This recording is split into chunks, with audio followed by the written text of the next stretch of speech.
অবশেষে একটি বৃষ্টি ভেজা সকালের পরে একটি রৌদ্রময় সন্ধ্যা, একটি দুপুর পেলাম। আলহামদুলিল্লাহ। হ্যালো গাইস, আসসালামু আলাইকুম। This is Lamia Shashi. Welcome to my page Basantiyana.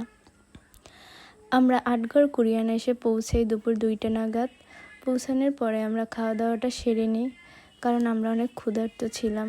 আমরা ডিসাইড করে খাওয়া দাওয়া করে দেন আমরা ঘোরাঘুরি শুরু করব। আমাদের রওনা হওয়ার কথা ছিল সকাল 7টায়, কিন্তু আমরা বৃষ্টির কারণে সকাল 9টায় রওনা হই। তাই আমাদের এসে পৌঁছাতে অনেকটা দেরি হয়ে যায়, যার কারণে আমরা এখানে এসে বেশিক্ষণ সময় দিতে না পারি, কারণ আমাদের সকলেরই সন্ধ্যার আগে বাসায় পৌঁছাতে হবে। এখান থেকে রওনা করে আবার আমাদের 3-3.5 ঘন্টা লাগবে পৌঁছাতে। তাই আমরা এখানে অল্প কিছুক্ষণ সময় ব্যয় করে আমরা আবার রওনা হই। ভাসমান পেয়ারা